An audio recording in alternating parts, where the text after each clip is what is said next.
What's what libertarian? Is that still hear that good? all the time.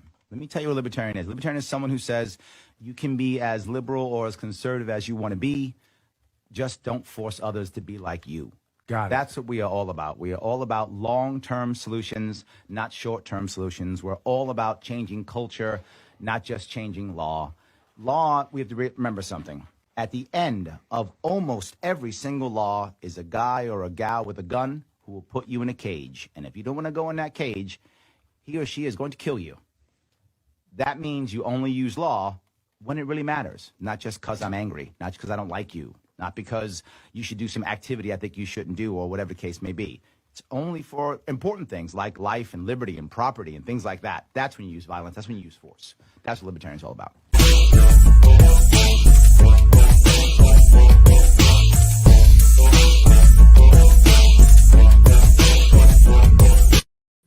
Yes, I am here again, libertarians drinking coffee, and I left my coffee cup over there. I got to grab it, but I didn't bring it with me. I apologize. The brand is not as strong as I had hoped. I got to go grab it. But yes, I'm here again. It is an amazing Monday afternoon, trying to show people that this stuff matters, that this press, this media, this matters for us to hear libertarians and let people know that it's not just about the presidential, nomination this year. It is, and that's important. But on top of that, local matters, and there are libertarians throughout this country trying to do the right thing and run and make impact. So if you care about that, do me a favor.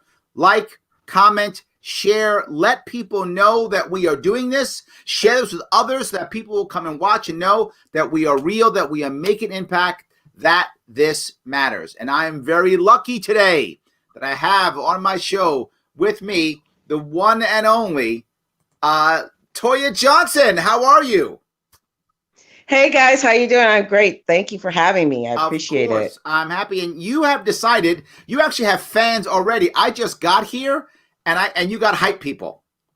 I love it. They are already hyping you. It's amazing. I love that. I love that. Hype. And look, he even said it. Hype man. I love it. It's awesome. We are already hyping. I love it so much. Very good. Hi guys. Very good. So, I got to ask you, there are many things you could be doing to try to make your community better. Many things I'm sure you're interested in making your community better. I'm just kind of curious, why did you decide to run for state senate and why now? Well, this is actually my third run. Mm-hmm. The very first time I ran for House of Representatives, and I was the first recognized libertarian woman, Black woman, in the state of Iowa and in this nation to do so. Wow. Yes. So Nice. history making. Mm-hmm. My second run was just last year for city council, and I was the first woman to declare with it after 25 years of the first woman ever running for our city council. Wow. And it opened up the doors to another historical race that year, last year, where we had 4 women of color run. Oh, excuse me, that's my son in the background. Look out. Hi. I want to interview. Go ahead with your daddy. Sorry. What's your son's name? Sorry, guys. But this run, No. What's your son's name? He's there already. Tell us, what's his name? Oh, his name is Amaru. Amaru Gregory. Hey, Amaru, I'm glad you came out. I'm glad you supported your mom. You be supporting your mom. That's good. So, yes, he's very smart. He's in their talented and gifted program here. I do a lot of homeschooling with my kids. I just believe that it's a great way to supplement the education that they're getting and make corrections. And that kind of brings me back to why I'm running this year. That's my husband, sorry. That kind of brings me back to why I'm running this year. Not only because it's a historical race, if elected, I would be the first Black woman and Black ever elected to the Iowa Senate. Not to mention, I would be the first libertarian ever elected to the Iowa Senate. So it's never been done. And I tend to look for those races where I can make leeway, where I can set a precedent of it not being done. And I think that's part of the legacy.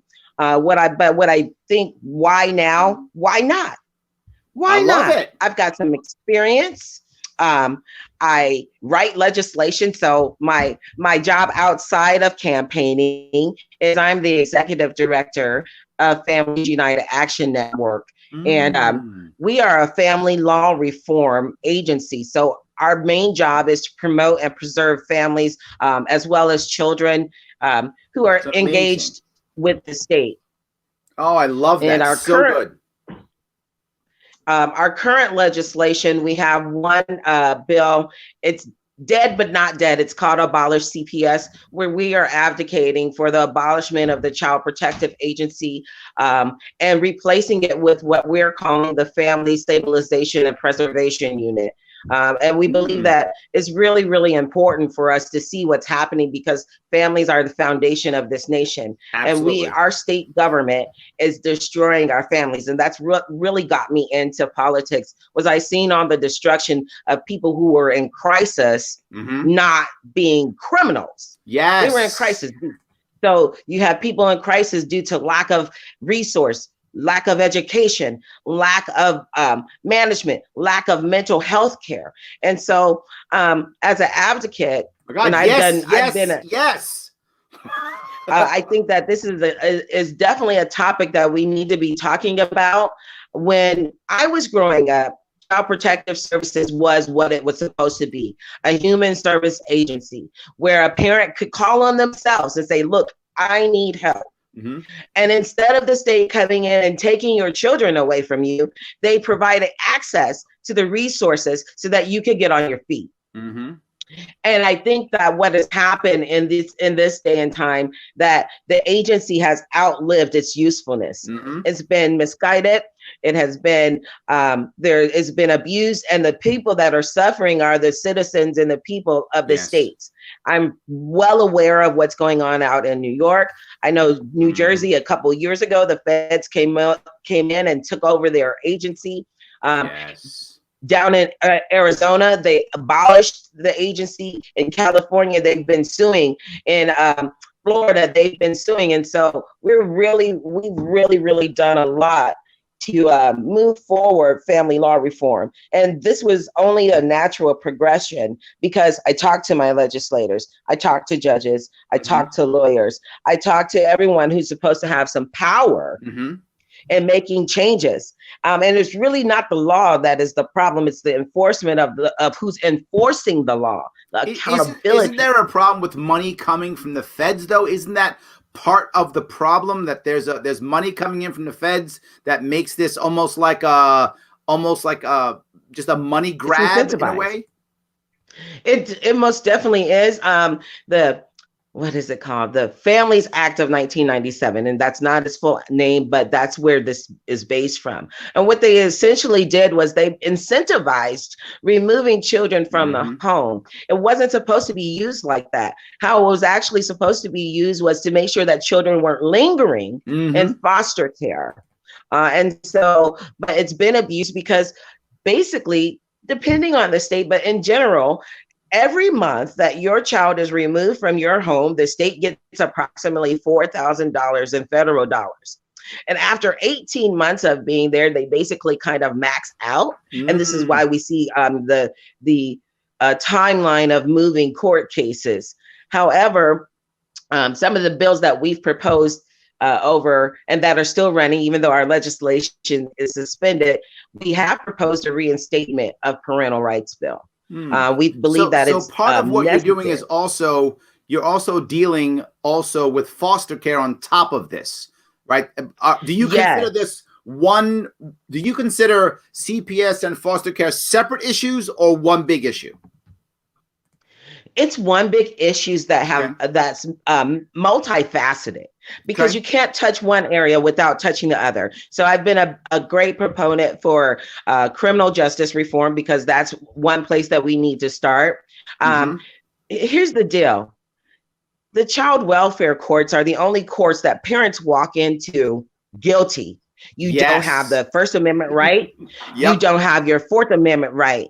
You don't have the Fifth Amendment right. You don't have your Sixth Amendment right. And all of this is a recipe for violations of the Eighth Amendment. But parents are so scared to fight back. So some of the things that we do at Families United Action Network are We provide information. We are the people lobbying your legislators. We're talking to your judges. We're talking to attorneys, and we're making connections all across the nation, because this is a nationwide problem that gets swept under the rug because there's so much money attached to it. You got to think, when one child comes into the court, there's a guardian ad litem, there may be a CASA worker, there's a judge, there's the mental health professionals, there's the doctors that are going to be associated with it. And so everybody's getting a check, except for the people who might actually need it, which is the family. Yes.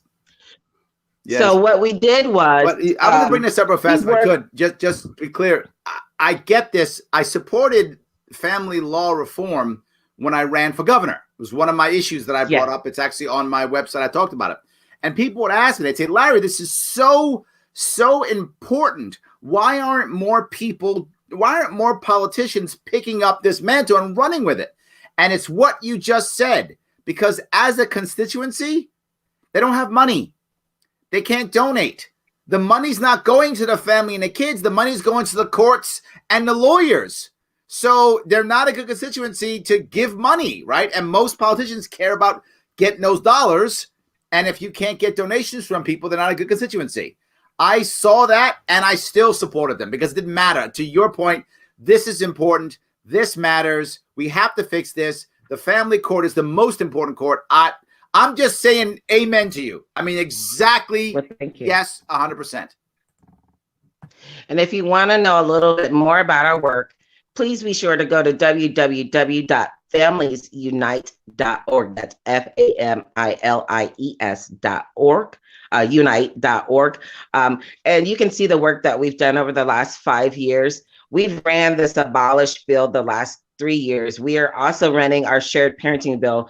And what that bill basically says is we believe that parents who are separating or divorcing, that they should start out on an equal footing. Unless you can prove criminally that this parent doesn't deserve to be a parent in their child's life, that's a bill that we're pushing. And it's actually passed last year on one side, but didn't the other. So we have been grateful enough to have someone bring it back for us. And we think that's going to do really well. We also have another bill out where we're seeking to change the term visitation to parenting time, because parents aren't visitors to their children. I like that. And so we have to stop treating them as if they're visitors to their children. Dads are just as important as mothers. And so we want people to know that children deserve both parents, and let's do our best to make sure that both parents are in the child's life. Just because dad or mom left the other spouse or girlfriend or boyfriend didn't mean that they left their children. So ladies and gentlemen, please stop using your children as pawns. You're hurting them. Studies have shown, over 140 studies have shown, that children fare better, even in abusive situations, when they have as much access to both parents as possible. With this agency, and that kind of goes back to the whole thing, this agency is erasing heritages.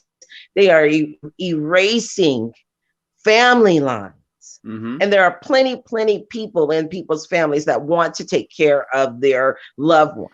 But due to politics and money, it becomes very hard. So I want to move to another part of this, though. I mean, that we're dealing with right now, and this is the COVID crisis. Okay.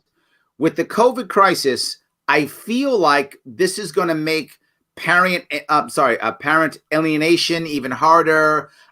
People fighting to get their support check, or I feel like this is going to just make stuff a whole lot harder. Am I wrong here? Well, actually, you're right. And what we're actually finding out with COVID is that it is revealing the serious flaws in the system. One, promoting parental alienation. We've seen in Oklahoma, in Florida, and in Alabama, COVID-19 is now a reason to have your children taken from you. So if you live in any of those states, it doesn't even matter what state you live in. You need to be talking to your governor. You need to be talking to your legislators about protecting our frontline workers and essential workers from having their families destroyed due to COVID-19. We're also seeing that. So hold on. Let me be clear. So you're saying that if I'm a doctor, I'm a nurse, I'm a PA, any of those things, I go into a hospital or a facility, I get COVID, I head home, my kid gets it, I don't even know if I have it, they could take my kid? Yes. Wow. Yes. It's already been done in Oklahoma. And I have some stuff I can send you just so you can see the actual order. There was an order to remove children. Alabama just said last week that COVID-19 is for DHS to come in and take children if it's reported, because they're basically saying that you are intentionally exposing your child to a high risk virus. Wow. And this is where we as the people and we as politicians need to deal with the fear that comes with COVID, because it's, from my opinion, and this is my opinion only, I think that the fear that has been created has been unnecessary. And what it has done is caused impacts in areas that it should not have caused problems in. Or maybe it's really just revealed the problems in the system that we have. And we see right now, we hear DHS is talking about our numbers are down. Yep. We believe there's more abuse occurring. But here in Iowa, 80% of the cases that are investigated are unfounded. Wow. But that's after the crime is already done. Right. And I'm pretty sure it's high in other states too. And so you see parental alienation happening. And it's not just parental alienation. It can be system-induced parental alienation, because that's what the system does as well. Absolutely. I've heard from plenty of parents in this field how their kids were told that they didn't want them, that they didn't love them, that they were just bad people. And that was the furthest thing for the truth, when those parents were fighting and doing everything that they could to do what DHS wanted them to do. Now, we're not saying that there aren't cases where children need to absolutely be removed. But what we're saying is that they're so busy focused on families in crisis versus children being abused, children being victims of actual abuse. The sample is, the first piece is always remove the child right away, instead of saying, let's look and see how can we keep a child with kin of some way, right? Even if there is a danger to the mother, father, right? Is there a chance the uncle could have the kid, or the cousin, or the grandma, or the insert thing here? But I know in New York, they don't do that, because they go, oh, if I give it to the grandma might let the ma see the kid, so nobody gets the kid, and they take the kid out of the house. It's horrible. I think you're totally correct in this. But there's a question I have. I was going to bring up.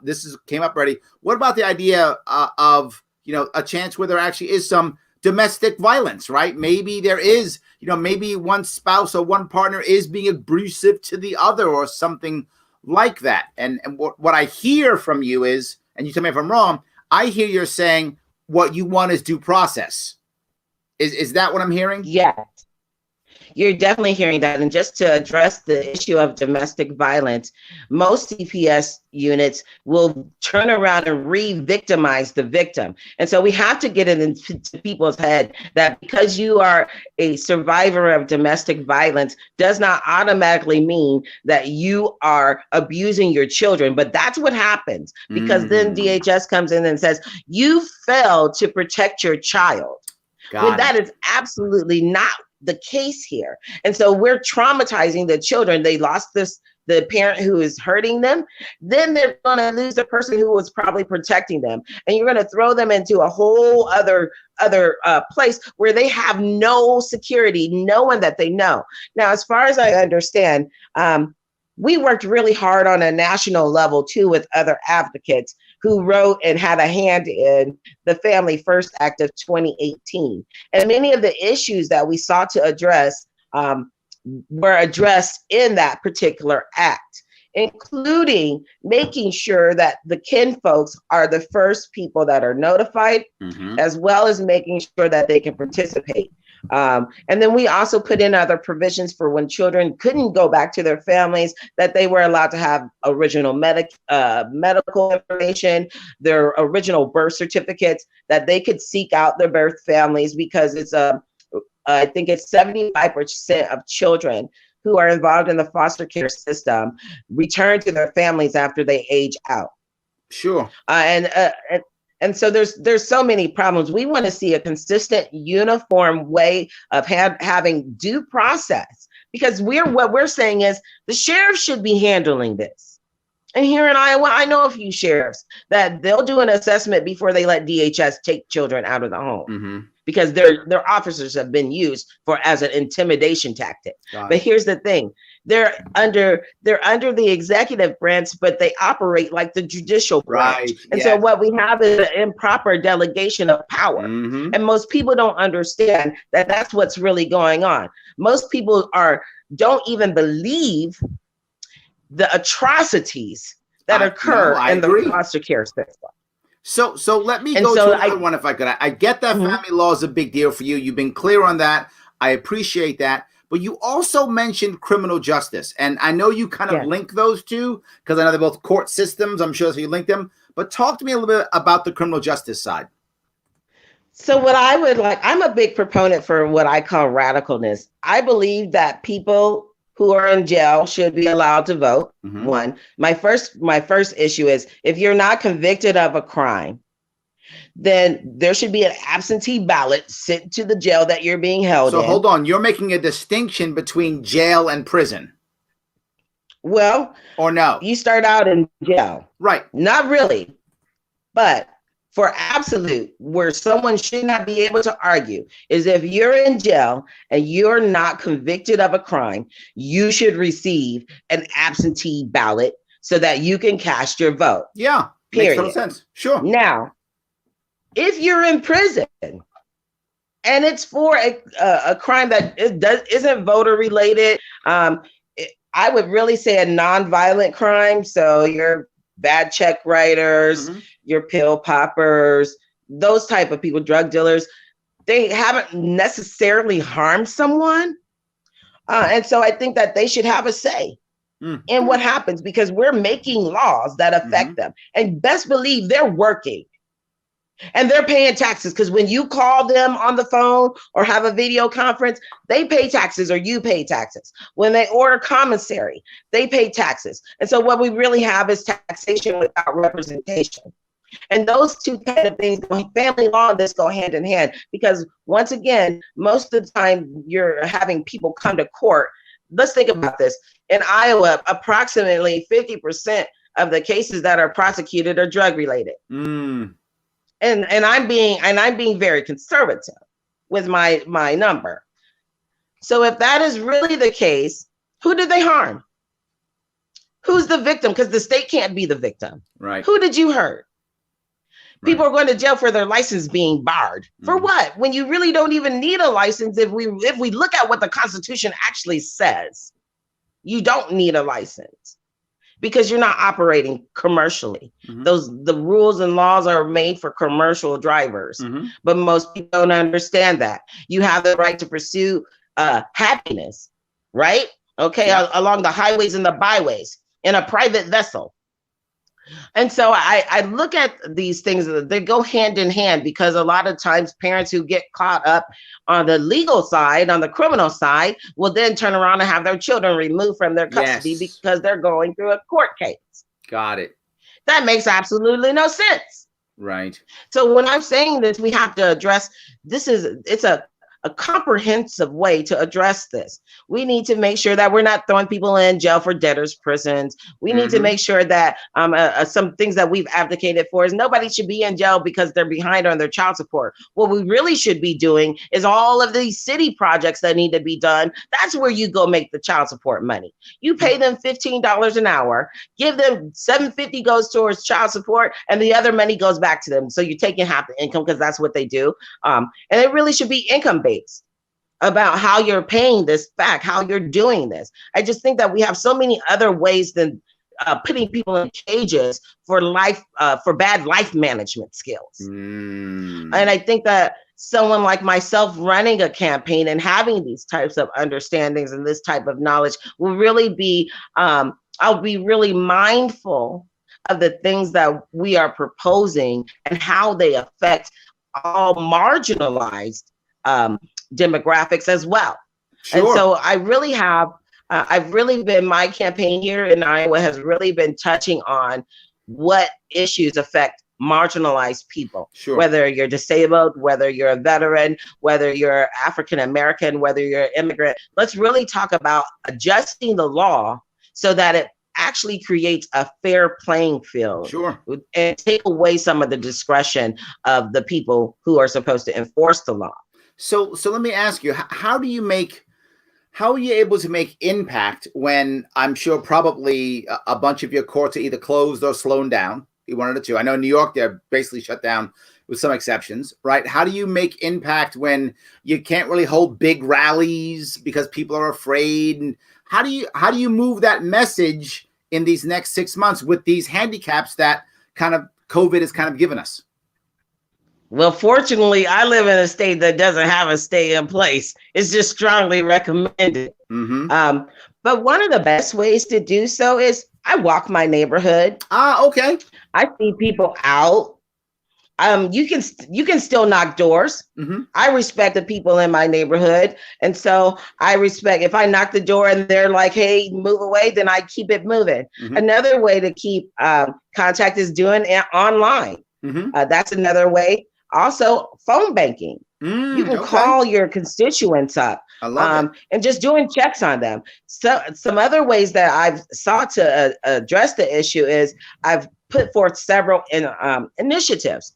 One is called the Wipe It Down, Wipe It Out. And what we're doing and encouraging is for people around their home neighborhoods, making sure that they wipe down their handrails and their mailbox, making sure that if their kids play at a park, that they're wiping off before and after the equipment that they're using. And so we're trying to do some fundraising as well so that we can create what we are calling our safety kits, which would include a mask, hand sanitizer, a soap, and a couple of other things that we could put in there and have them handed out at our food pantry sites or at places where people are picking up food, like our schools do them. And we'd like to see them have these types of things if they need those things, because that's another thing that we're finding with COVID-19, that the underprivileged and underserved populations are the ones that are suffering the most, where we have food deserts, lack of access to adequate medical care, as well as the issue with medication itself. We just want to try to get it out here that personal social accountability. I like what you're doing. Let me ask, I did get one question I want to ask. Myron asked, how long have you been a libertarian and what attracted you to the philosophy and the party? Well, I've been a little ill since about 2012. My first foray into libertarianism was Gary Johnson. Me too. Me too. And so, you know, while people make so many jokes, he really was able to get across the message of live your life as you see fit. Just don't hurt nobody or take their yes. Yes. Their stuff. No, their shit's fine. It's internet. It's fine. No worries. It's all good. Right. Yes. Oh yeah. Well, no, live your life as you see fit, and you know, don't hurt nobody or take their shit. That's how I looked at it. And you know, what has really been really great about this is that African American people, Black people, Negro, Latino, however you would like to identify yourself, because I'm just inclusive of all. I go by Black, African American, all of that. However, what I have found is most people don't know that they're libertarians, especially people of color. Absolutely. And so when I begin to explain my position, because here's the thing, I don't even know why we fight in this party, and let me tell you why. If we really believe that you are free to think as you see fit, you could be a whole Democrat, you could be a whole Republican, you could be a whole Green in the Libertarian Party, but it doesn't translate back. And that's the beauty of this party. I am free to think as I see fit, as long as I'm not hurting anybody or taking their stuff. right? Yes. And you may have more conservative views than I do, or I may be more liberal here. But that's my business. I've made it a point to say to fellow libertarians, stop trying to change somebody's mind and tell them what they are or what they're not. What you do is you tell somebody how you got to your decision and let them make their mind up from that. And as far as campaigning, that has been my plus. I knocked over 300 doors just to get my signatures to get on the ballot. And what I found was I had people who said, if you're a Democrat, I'm not going to vote for you. If you're a Republican, I'm not going to vote for you. Yep. But every time I said I was a libertarian, they said, okay, let me sign. Because there are people who are disenchanted with both the Democrats and the Republicans. And especially during this time where people are asking for responsibility from their candidates and at least some decency. Yep. So as far as campaigning is concerned, we're just trying to have as many arms out as we can. I love that. And right now we're at 10 people or less. So that means that I can meet with my team. That means I can hold small exclusive events. There's so many ways to deal with that. I think the whole thing is kind of crappy what they're doing, just because of my beliefs on immunization, my beliefs on how we actually combat this pandemic. And so, you know, but so let me ask you, do you have any slogans that are landing for you, that are working for you? I do. Tell me. Iowa needs Toya. Iowa needs Toya. Iowa needs Toya. I like it. And my name is an acronym for Tax Solutions, Outreach, Youth Initiatives, and Advocacy. And I think that I think that is exactly what Iowa needs now. We need reasonable, reliable, and real tax solutions. So I'm an advocate for getting rid of our income tax. I'm also an advocate for freezing or waiving property taxes for certain groups of people, the elderly, the disabled, as well as some veterans that are homeowners. I think that after they have, if they are in any of those categories, that their taxes should be waived or that they should be frozen. I have a totally different idea of what this looks like. Another tax solution that I would be proposing would be to switch to a land value tax. I think that is more equitable. I think that it is also promotes equality when we're talking about access to land. And you should be able to build what you want on your property. It's never made any sense to me how you still pay taxes on something that is supposed to be yours. I can see on a 30-year mortgage, you still paying taxes because it's an open transaction. It has not completed. However, once you finish paying the last payment on that mortgage note, there shouldn't be any more taxes attached to the piece of property that you have. So because let me it's ask supposed to be question. yours. I got another question here. Is there a Republican running? No, there is not. So it's just me and the Democrat. Look at that. Yes. Nice. And I think I have a pretty decent chance of winning. This guy ran for governor and basically suspended his campaign due to what I'm going to call Biden-Trump-like accusations.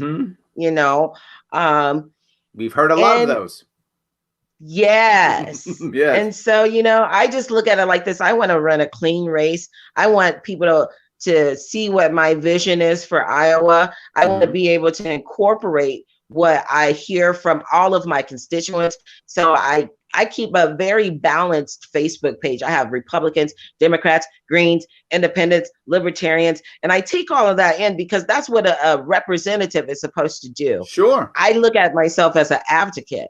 And because of that. Let me ask you another question. This is a tougher one, but it's what we have to deal with, right? And that is, there's a lot of fear. How do we handle people being afraid that says, you know, I can't vote for this one because I got to vote for my team because they're going to protect me because I'm scared, or I can't get out and vote because I'm scared of this thing or that thing. There's a lot of fear right now, and that COVID just makes it worse, right? It adds more fear to it. How do we handle the fear that people have out there now? Well, you know what? I don't go for the people who are true to their game. Okay. I go to the people who are wavering. And what I mean by that is this: they're upset with the Democrats, and I go for the people who are never Biden's, never Trump's. I go for our independents, because here in Iowa, I believe 45% of our population are independents. Wow. And I think that because of where I stand on issues, I like to say I'm fiscally conservative and socially liberal. And the reason for that is that allows me to have support on both sides of the aisle and actually be tripartisan. As far as fear is concerned, this is an issue to me that's one on the phone or one at the door, because when you begin to bring in common sense and bring in a process of thought that some people aren't thinking of. Okay, well, you know what? COVID-19 is real. I don't deny that. Sure. However, I think that the way that it has been handled has been detrimental to the people of America. And what I would definitely be promoting as a politician is finding natural ways to build your immune system, making sure. I'm talking health. Let's talk about what an immunization is. Let's talk about what a vaccine does. Let's talk about these things. And so I'm more of the type who I'm ready and willing to engage into a conversation. So you're saying, if I hear you right, you're saying government shouldn't be necessarily saying what, or shouldn't be ordering people to do. It should be more of a repository where people have the conversations, gather data, find data, things like that. Am I reading you right? Pretty much. I'm saying that government's job is to help provide resources when necessary to the states.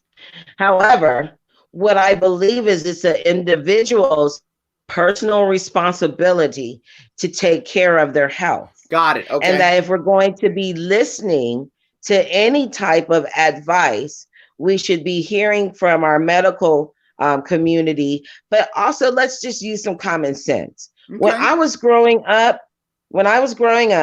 they had chickenpox parties. Why? I remember, because it was easy. Yes. You built immunity up. Yes. So to me, I'm one of those people who believe that staying in place is actually lowering the immunity system, your immunity system. And when you walk back outside, you're going to be more susceptible to being sick. Another thing here, I have a problem with how they're actually doing the testing and how the numbers are. We have seen where the CDC has had to revise itself and reduce the amount of COVID deaths. We have seen that there have been tainted COVID tests. We have seen that these tests aren't even really FDA approved. So what are we looking at? And here's the real thing. If coronavirus has been around forever, it's the common cold from what we understand. If that's the case, anybody that's ever had a flu shot, that's ever had a cold, may test positive for coronavirus /COVID-19. And so there's just been so many different things and different pieces of information that has come out. I've heard a lot of it. All right. So and from there, that's where you have to go ahead. Sorry. No worries. So I get where you're going. So with what you're doing, obviously you've run before. So you have a team, you're going to try to win, you're knocking on doors. I love it. But what if you can't win? Do you have, and it's okay if you don't, but do you have like a secondary win, right? Well, it was very easy for me in New York State. If I lose the election, which I did, I get ballot access. Easy consolation prize for me. But a lot of people don't have such a clear secondary win. Do you have one? Well, the actual winning the election would be the secondary win. I love it. Okay, I'm already winning now. I'm already winning now.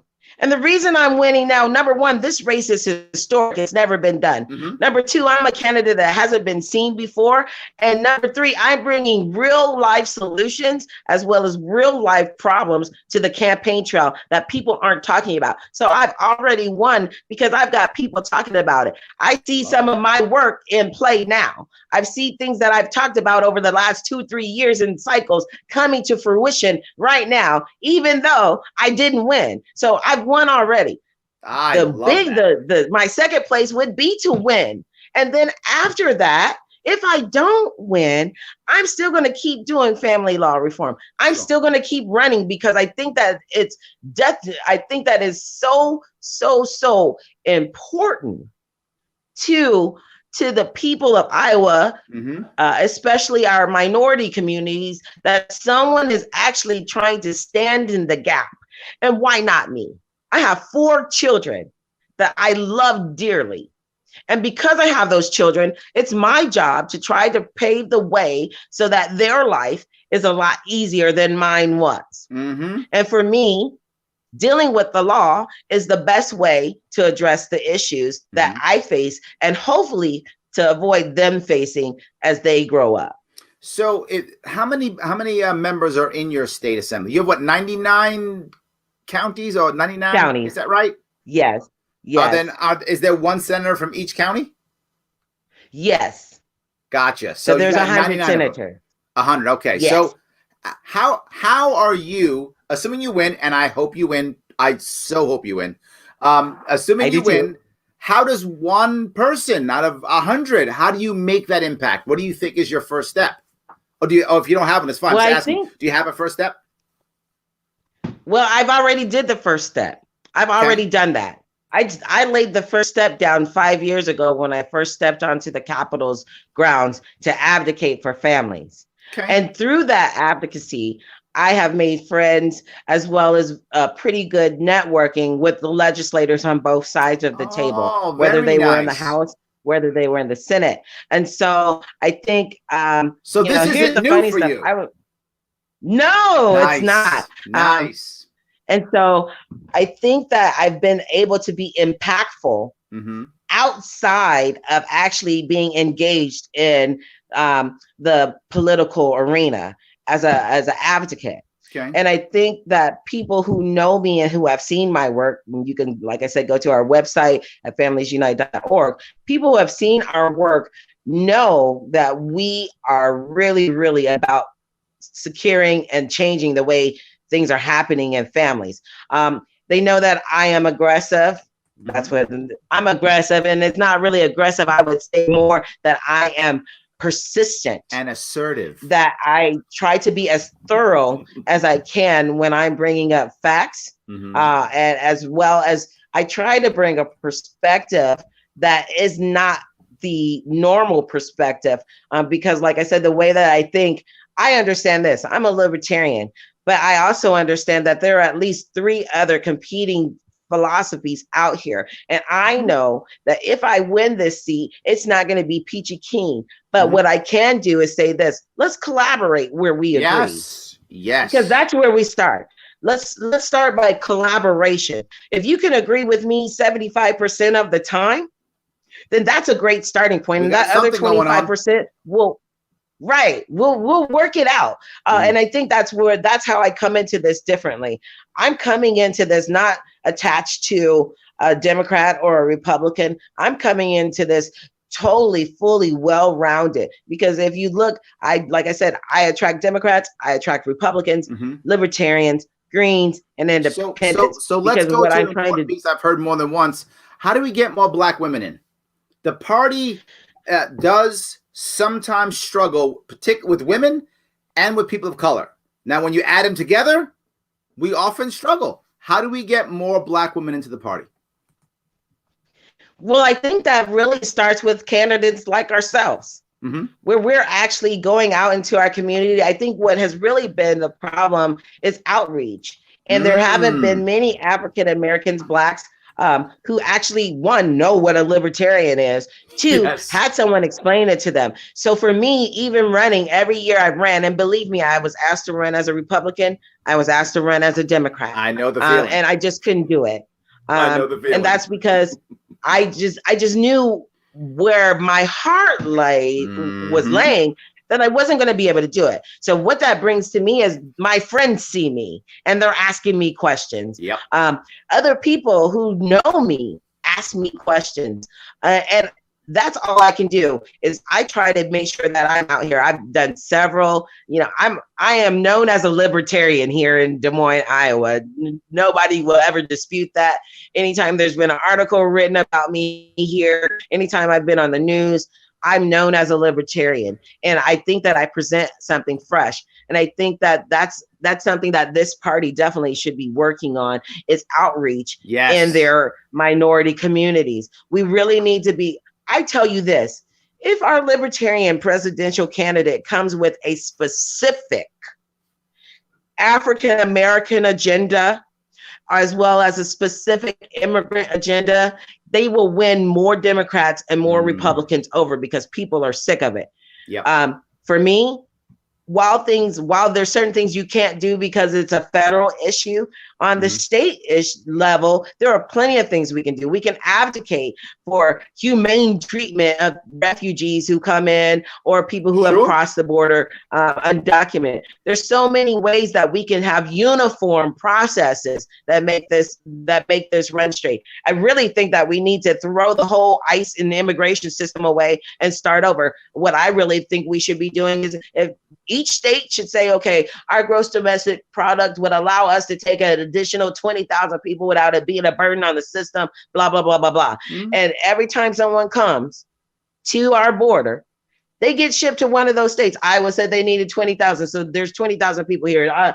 Illinois said this. And so let the states dictate how many people can come in. I also think that what should happen is, if you're here on a work visa, that should be updated every 2 years. And after 10 years of no major crimes, nothing more than traffic tickets and that kind of stuff, because people are real.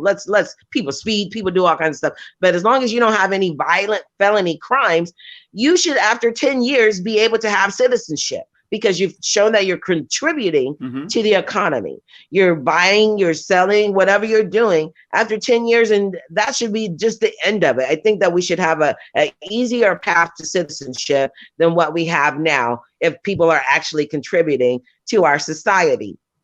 And so, I just have a totally different way that I think about doing this. And sometimes it's an old idea that we need to bring up, just like education. Why are we still doing education the same way? I think that we should go from kindergarten, the 10th grade, no testing. They do assessments when they come in, so we can see how they learn better. If you're a visual learner, if you're an audio learner. My K through 10 plan in New York State. I love it. Yes, I love it. Keep talking. I love it. And what I'd like to see here is what we're seeing now. Each child provided with a device that allows them to access the internet.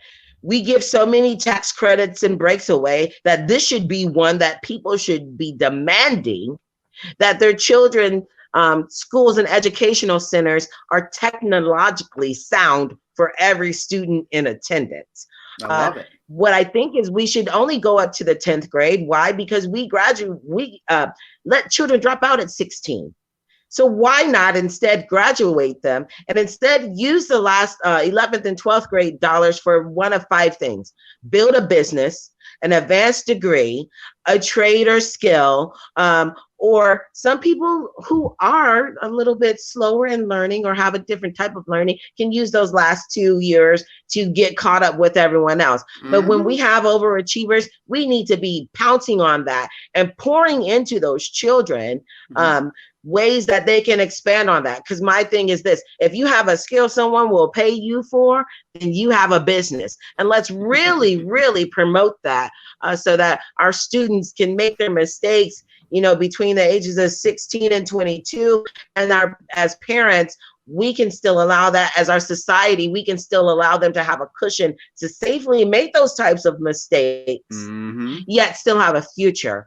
And so I really have a different way of thinking about things. I think that everything has propelled except for education, and it's time for us to do that differently. I think it would be a better resource of the dollars to do it that way, especially when it comes to trades, where electricians, carpenters, plumbers. Absolutely. When I was going to school, we had shop and woodwork and all of those things that actually touched upon those things. Yes, we had to make like a birdhouse or a toolbox or all the. I remember those things. Yes, I remember all those things. Absolutely, sure. Yeah. So Toya, let me And ask you're you, living in Iowa. how can people help you? Are you looking for volunteers? Are you looking for social media warriors? Are you looking for donors? What are you looking for? I need it all. There I'm we going to go. be, All. I've been doing this on a very, very one woman schedule kind of thing. I definitely have supporters. So please, if you can, go to Toya for Iowa. That's TOYA, the number 4, Iowa. Hit the like and share. If you can donate, even $1 helps. You can catch me at cash.me/Toya for Iowa, or paypal.me/Toya for Iowa. You can find those on my page, and I'll provide Larry with some links for those. I definitely can use phone bakers. I can use door knockers later on. But the biggest way that you can help me is word of mouth. Talk about me. Talk about what I've talked about to you. Ask me questions. Come on my page and ask me questions, because I'm not going to shy away from a tough question. I'm not going to shy away from an unpopular opinion. I'm not going to shy away from it, because I believe if I'm going to represent you, you need to understand where your representative is coming from. And you need to be able to feel confident enough to ask me a question, because the least thing is that I will tell you is, I don't know, but let me find out. Sure, absolutely. Or I'm going to tell you exactly how I feel about it. And I always say this: I reserve the right to change my mind when more and better information becomes available to me. I have changed mine more than once. Yes. That's how you can help me. Okay. Donations are great, because I've been self-funding. I'm glad we went through that. And look, a lot of people who are watching probably aren't in Iowa, but it doesn't mean you can't at least help her by sharing, by liking, by commenting. If you do have the financial resources, please go ahead and throw some money her way. If you don't, you can still help her out by spreading the word on social media and spreading this out also, all those things. Toya, I want to say thank you for coming today. I appreciate you coming on the show. Thank you for having me. I really appreciate it. And for you guys that do donate, I have t-shirts.